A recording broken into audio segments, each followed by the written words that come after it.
कहानी का नाम हवेली का रहस्य। गांव का नाम था दूधिया, जहां सूरज ढलते ही सन्नाटा छा जाता था।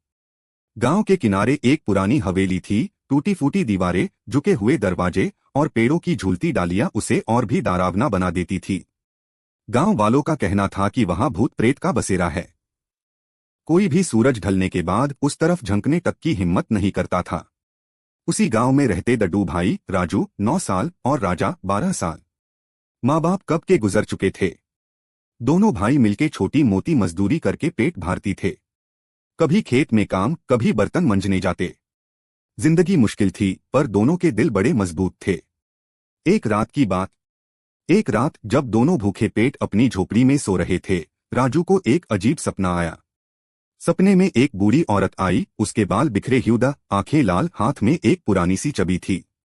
उसने कहा, राजू, हवेली के तहखाने में एक खजाना छुपा है।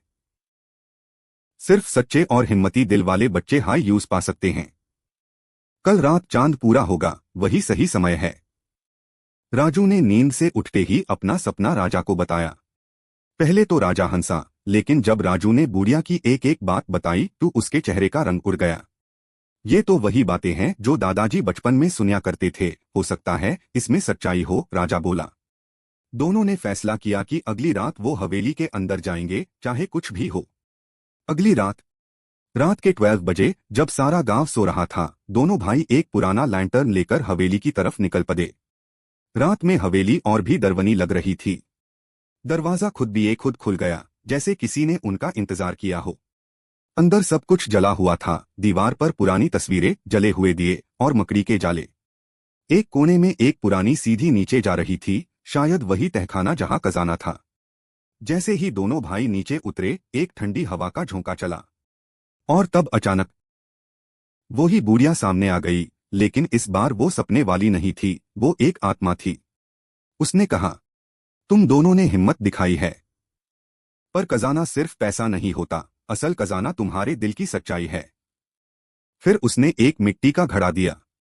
अंदर था कुछ सोना, कुछ चांदी के सिक्के और एक छोटा सा पत्र। उसमें लिखा था, इस खजाने का एक हिस्सा तुम्हारे लिए है, पर बाकी से गांव के गरीबों की मदद करो। दोनों भाई रो दिए खुशी से। उनकी जिंदगी बदल गई थी।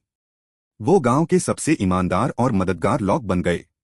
हवेली FIR कभी किसी को डरवनी नहीं लगी, क्योंकि उस रात के बाद वहां रोशनी रहने लगी थी।